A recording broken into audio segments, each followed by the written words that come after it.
जो स्त्रियां पति के साथ ही 3 काम करती हैं उन्हें कभी भविष्य में पछताना नहीं पड़ता है। आज की कहानी दोस्तों एक इच्छाधारी नाग नागिन की है।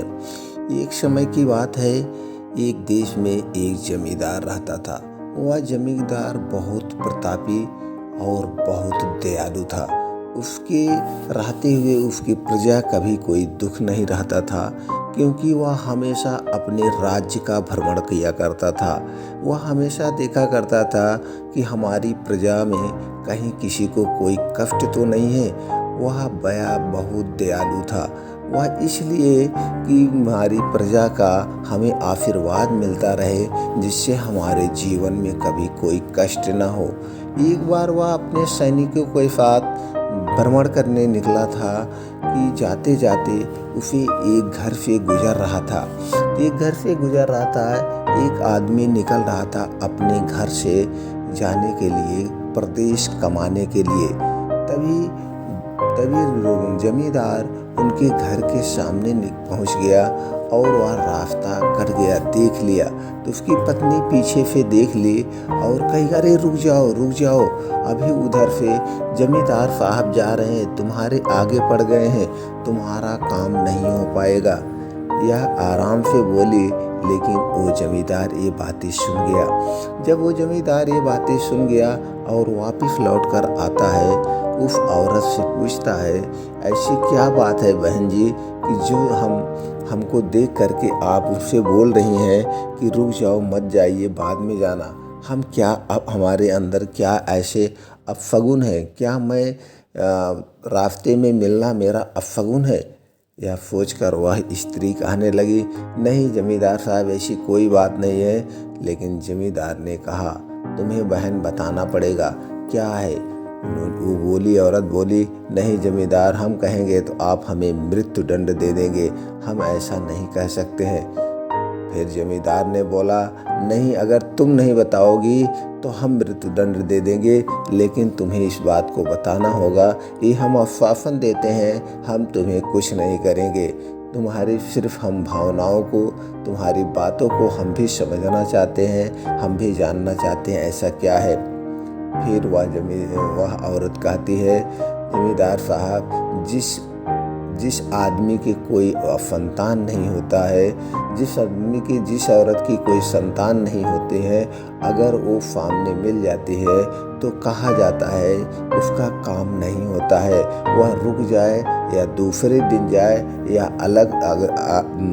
या फिर थोड़ी देर बाद जाए, ऐसा कहा गया है शास्त्रों में। यह बात सुनकर जमींदार बहुत चिंतित होता है, कहता है कोई बात नहीं है, अगले दिन जाना, और वापस अपने महल में आता है। अपने महल में जब वह पहुंचता है तो और उसके 7 रानियां थीं, उसकी 7 औरतें थीं। उनकी 7 औरतें अपने पति को ऐसे दुख में देख करके उन्हें बड़ा कष्ट होता है। वह पूछती हैं अपने पति से, ऐसी क्या बात है, आज आप बहुत उदास हैं, क्यों इतने उदास हैं? फिर वह बताते हैं ऐसी कोई बात नहीं है, लेकिन उनकी पत्नियां अपने पति से बहुत प्रेम करती थी, उन्हें जिद करती है, नहीं तुम्हें बताना पड़ेगा। जब बहुत जिद करने के बाद फिर कहते हैं कि ऐसे हम रास्ते से जा रहे थे और ऐसे औरत ने कहा, हमें बहुत चिंता है, हमारी कोई संतान नहीं है, हमारे पास इतना जमींदारी है, कल का हमारा राजपाट कौन देखेगा, ये सारा कारोबार कौन देखेगा, इसी में हमको चिंता है। क्या हम इतने अपशगुन हैं कि जो है हम किसी के सामने पड़ जाते हैं तो उसका काम नहीं होगा? यह सोचकर स्त्रियों को पता था कि जिसके कोई संतान नहीं होते हैं उसका अपशगुन माना ही जाता है। यह सोच करके उनके पत्नियों ने कहा, आप घबराइए नहीं, सब कुछ ठीक हो जाएगा। यह सोचकर 7 पत्नियां जाती हैं, अपने में विचार विमर्श करती हैं कि ये अगर ऐसे चलता रहा तो हमारे पति सोच के परेशान हो गए। और ये जमींदार उसी दिन से सोच के या बीमार होने लगा और इसका बीमारी धीरे धीरे बढ़ने लगी। फिर उन पत्नियों ने सोचा कि अब हम क्या करें। वह राजवैद्य को बुलाए, इलाज कराए। राजवैद्य का कोई दवा काम नहीं कर रही थी, क्योंकि जमींदार हमेशा सोच में रहता था, हमेशा चिंता में रहता था। जैसे दोस्तों कहा गया है, कोई किसी को अगर चिंता सता लेती है तो चिंता पूरा जीवन खा जाती है। सारी बीमारियों की घर चिंता ही होती है। इसलिए रानिया ने अपने आप में सलाह किया कि हम लोग राजा को झूठी खबर देंगे कि तुम बाप बनने वाले हो, तुम पिता बनने वाले हो। यह सोचकर उनकी पत्नी गई और राजा से कहती है कि आज हम माँ बनने वाले हैं। यह खबर सुन करके राजा बहुत खुश होता है। उसका खुशी का कोई ठिकाना नहीं था। वह पूरे राज्य में मिठाइयाँ बंटवा देता है कि जाओ जमींदार की तरफ से आज पूरे राज्य में मिठाई बंटवा दो कि हम बाप बनने वाले हैं। सारे राज्य में उनके जितने जहाँ तक उनकी जमींदारी थी सब जगह मिठाइयाँ बंटवा करके डुग्गी लगवा दी जाती है कि जमींदार पिता बनने वाले हैं। यह खबर सुनकर पूरे राज्य में खुशी का माहौल घूम गया। अब इधर उनकी पत्नी जो जा कर के अपने पति से बताई थी कि वह जो है माँ बनने वाली है, अब वो कपड़े बांध कर रहने लगी जिससे राजा को कोई शक न हो। धीरे धीरे ऐसे 9 महीने बीत गया। अब वो कपड़े बांध के रहती थी। राजा का खुशी का कोई ठिकाना नहीं रहा। फिर एक दिन वह अपने पति को खबर देते हैं, महल में खबर दिलवा दिया जाता है कि राजा बाप बन गया है। उनके घर एक बेटे का जन्म हुआ है, एक सुंदर बेटे का जन्म हुआ है। अब एक खबर सुनकर राजा की और खुशी का ठिकाना नहीं रहा। वह इतना खुश था, वो जमींदार इतना खुश था। फिर पूरे अपने राज्य में मिठाइयाँ बंटवा दिया, पूरा उत्सव मनाया जाने लगा। और उसकी सारी प्रजा चूँकि राजा से बहुत प्रेम करती थी, उसकी प्रजा भी खुशियों का ठिकाना नहीं रहा। पूरे राज्य में खुशियाँ ही खुशियाँ मनाई जाने लगी। अब धीरे धीरे राजा और खुश होने लगा। उसकी सारी बीमारियां दूर हो गई क्योंकि राजा के घर एक बेटे का जन्म हुआ है। अब धीरे धीरे ऐसे समय बीतता गया और उनका लड़का अब 25 साल का हो गया। अब उनका लड़का 25 साल का हो गया। अब राजा भी उम्र ढलने लगी। उन्होंने सोचा क्यों ना हम अपने बेटे की कहीं अच्छी सी लड़की देखकर शादी कर दे। अब उन्होंने शादी के लिए लड़की ढूंढना शुरू कर दिया। अब उन्हें दूसरे राज्य में एक सुंदर सी राजकुमारी मिली और उससे विवाह करने का निर्णय लिया। अब ये खबर आकर के रानियों को देते हैं, अपने पत्नियों को देते हैं, कहते हैं कि हम अपने बेटे की शादी उस राज्य में एक सुंदर सी कन्या है उसके साथ विवाह करेंगे। अब राजकुमारियां, उनकी 7 पत्नियां ये बातें सुनकर बहुत अचंभित होती हैं। अब सोचती हैं अब तो राजा को हकीकत पता चल ही जाएगा कि ये बेटा है। अब वहाँ पे उस समय उनकी 7 पत्नियों ने झूठ बोला था कि जो बेटा हुआ है उस बेटा को राजा नहीं देख सकता है। अगर उस बेटे को राजा देखेगा तो उस बेटे की मृत्यु हो जाएगी, ऐसा उस समय सूचना दी थी। अब ये सोच रही हैं कि अब जब शादी होगी तो हमारी पोल खुल जाएगी और हमें जो है जमींदार मृत्यु दंड दे सकता है या हमसे नाराज हो सकता है।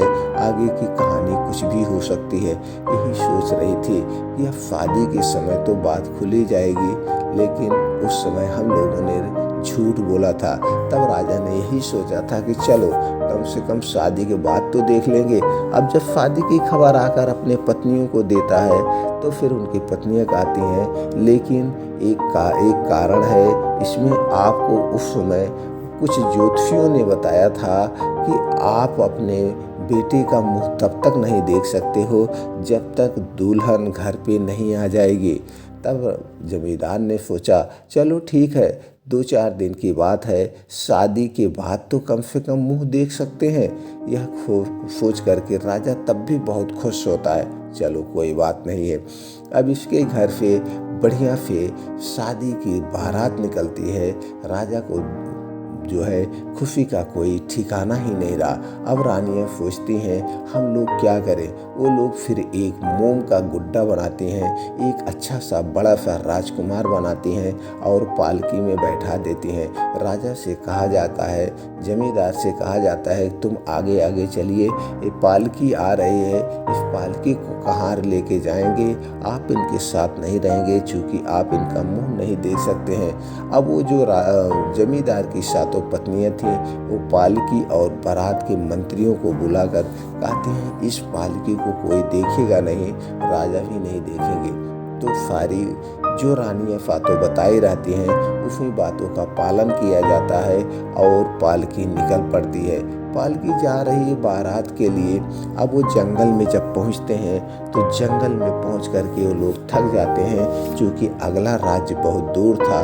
वहीं पे विश्राम करने लगते हैं। तो वहीं पे जब विश्राम करने लगते हैं वहीं पे एक नाग और नागिन रहते थे। अब नाग और नागिन ने सोचा ये तो बहुत बड़ा अनर्थ होने जा रहा है। अब जब राजा को वहाँ पे हकीकत पता चलेगी तो उन्हें बड़ा दुख होगा कि उनकी पत्नियों ने उनके साथ इतना बड़ा छल कपट किया, इतना बड़ा अन्याय किया। और राजा कुछ भी कर सकता है, अपनी हत्या कर सकता है या पत्नियों की हत्या कर सकता है। और एक जो है पति का पत्नी के ऊपर से विश्वास टूट जाएगा। यह सोच करके नाग नागिन सोच रहे थे, अपने विचार कर रहे थे कि हमें कुछ करना चाहिए। तो नाग कहता है क्यों ना आप अगर आदेश करें इस लड़के के स्थान पर हम जो है राजकुमार बन करके शादी करके उसके बाद जब उनका बारात उनके घर पहुंच जाएगी तो हम वापस चले आएंगे। फिर रानी ने बहुत सोचा विचारा और कहा चलो ठीक है, ऐसे ही कर लेते हैं। यह सोच करके राजकुमार को अपने नाग को आदेश दे देती है जाइए राजकुमार बन जाइए।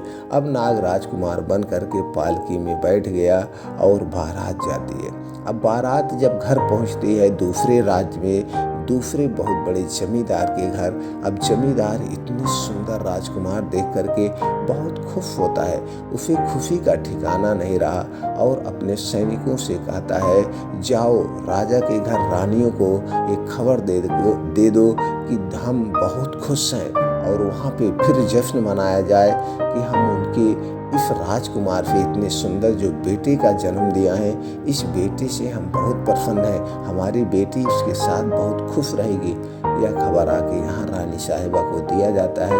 अब इनकी जो 7 रानियाँ थी ये जहर लेकर बैठी थी कि अब जब राजा को पता चल ही जाएगा वहाँ पर तो हम लोग जहर खा के अपनी आत्महत्या कर लेंगे, अपने प्राणों को त्याग देंगे। लेकिन जब ये खबर इनको मिलती है तो बहुत खुश होती हैं, या कहती हैं भगवान की क्या माया है, भगवान ने ही कोई माया किया है, चलो कम से कम हमारे जान बचे, हमारी पोल खुली, जो हो रहा है अच्छे के लिए हो रहा है। यह सोच करके उन लोगों ने जहर को फेंक देते हैं और वहाँ राज्य में खुशियाँ मनाई जाने लगी। अब इधर शादी का तैयारी हो गई, शादी हो गई, दूल्हे की शादी हो गई, राजकुमार की शादी हो गई। यहाँ पे भी सब लोग खुश थे। अब शादी हो करके यहाँ से बारात घर के लिए वापस आती है। फिर उसी स्थान पे पहुँचती है, वहीं पे फिर डोली वाले आराम करने लगते हैं। फिर वह नाग उसमें से उतर कर जाता है, नागिन से कहता है हे महारानी, हे हमारी पत्नी, प्रिय पत्नी, अब तो शादी सही सलामत हो गई है, अब आप कहो तो हम यहाँ से ना जाएं, आगे का कार्यक्रम ना जाएं, नहीं तो आप कहोगे कि आप अपने मन से काम कर रहे हो। फिर उसकी पत्नी कहती है अगर तुम नहीं जाओगे और ये बारात जब घर जाएगी तो इस लड़की को बहुत दुख होगा कि हमारे पति कहाँ गए, अभी से इस समय अच्छा नहीं है, तुम जाओ हाँ, लेकिन जब वहाँ पे चले जाना और कल ज़रूर चले आना, जो भी होगा कल तक सब लोग शांत हो जाएंगे। जब माहौल शांत हो जाएगा राजा भी देख लेंगे, अब राजा को भी खुशी हो जाएगी, तो तुम वापस घर चले आना। यह सोच करके नाग कहता है ठीक है, अब हम चले जा रहे हैं, कल वापस आ जाएंगे। अब वह फिर डोली में बैठकर उस राजकुमारी के साथ घर जाता है। घर पहुंचने के बाद उस घर में खुशी का कोई ठिकाना नहीं था, क्योंकि सुंदर सी राजकुमारी आई थी। इतनी सुंदर वो राजकुमारी थी और ये सुंदर इतना लड़का था। अब उस जमींदार की 7 पत्नियां देख करके, 7 रानियां देख करके बहुत खुश होते हैं। इतना सुंदर हमने मोम का बनाया था और साक्षात भगवान ने इतना सुंदर बेटे को हमारे घर भेजा है, ये भगवान की महिमा है। अब सारे रीति रिवाज के हिसाब से सब काम होते हैं। अब ये उस समय इनके घर जो है खुशी का कोई ठिकाना नहीं था। अब इधर नागिन सोचती है, अब हमारे पति 2-3 दिन हो गए, अब नहीं आए, हमें जाकर देखना चाहिए क्या बात है, क्यों नहीं आए, कहीं उस लड़की के साथ एक सुंदरता को देखकर मोहित नहीं हो गए, हमें भूल तो नहीं गए। यह इसको चिंता सताने लगी और यह अब निकलती है उस महल की तरफ देखने की, जाकर के अपने पति को हम ले आए घर। अब वहाँ पे वापस आती है तो देखती है यह नाग उस लड़की के साथ सोया हुआ था। अब सोया हुआ देख करके यह बहुत क्रोधित होती है कि अब नहीं, अगर हम इसको डफ लेते हैं तो हो सकता है कि इसके वियोग में हमारे पति नागदेव भी कहीं प्राण ना त्याग दें। अगर हम इनको डफते हैं तो भी नहीं ठीक है, हम क्या करें। ये सोच कर इन्होंने वहीं पे पटक पटक के उसी कच्छ में अपने प्राण को त्याग दिया। अपने प्राण को वहीं पे नागिन ने त्याग दिया और वो मर गई। अब सुबह जब नाग उठता है, अपने नागिन को मरा हुआ देख करके वह सोचने लगता है इन्होंने ये क्या किया। वो भी अचंभित हो जाता है और वो भी अपने प्राणों को वहीं पे त्याग देता है। तो दोस्तों, यहीं पे नाग नागिन की कहानी खत्म हो जाती है और वह अपने प्राण त्याग देता है अपनी पत्नी के वियोग में। इसीलिए कहा गया है ये 3 काम औरतों को नहीं करना चाहिए, ये 3 काम स्त्रियों को नहीं करना चाहिए। पहला क्या है, झूठ बोलकर पति की जो है पति को खुश ना करे। कभी भी कोई काम झूठ बोल करके अपने पति को खुश नहीं करना चाहिए, क्योंकि जब हकीकत पता चलेगी तो हकीकत पता चलने के बाद कुछ भी हो सकता है। तब उस समय और बदनामी होगी या उस समय बहुत ज़्यादा और आघात पहुंच जाएगा या कभी भी आत्महत्या, हार्ट अटैक भी हो सकता है। इसलिए कभी भी पत्नियों को पति से झूठ नहीं बोलना चाहिए। और दूसरी बात जो बताया, किसी दूसरी स्त्री को अपने पास नहीं आने देना चाहिए। अपने पति के पास किसी पराई स्त्री को नहीं आने देना चाहिए। हो सकता है उसका पति उस स्त्री के प्रति ज़्यादा आकर्षित हो जाए और ये आपको छोड़ भी सकता है। इसलिए कभी भी ये इजाज़त नहीं देना चाहिए, किसी पराई स्त्री को अपने पति के जीवन में आने नहीं देना चाहिए। और तीसरी बात जो है, पति से ज़्यादा समय तक अलग नहीं रहना चाहिए। कभी भी अपने पति से ज़्यादा समय तक अलग नहीं रहना चाहिए। वो साथ ही रहे। साथ रहने से एक अलग बात व्यवहार रहता है, एक अलग प्रेम रहता है। अगर वो ज़्यादा दिन तक अलग रही हैं तो हो सकता है कि दूसरे के प्रति आकर्षण की भावना आ जाए या दूसरे के प्रति चला जाए और आपको छोड़ भी सकता है। इसलिए हर एक स्त्री को ये 3 काम नहीं करने चाहिए। दोस्तों, कहानी कैसी लगी? अगर कहानी अच्छी लगी तो चैनल को सब्सक्राइब करके बेल आइकॉन का बटन ऑन कर दीजिए। इसी तरह से हम और अच्छी कहानियाँ अपने चैनल पर लाते रहेंगे। सबका नोटिफिकेशन आप तक पहुँचता रहेगा।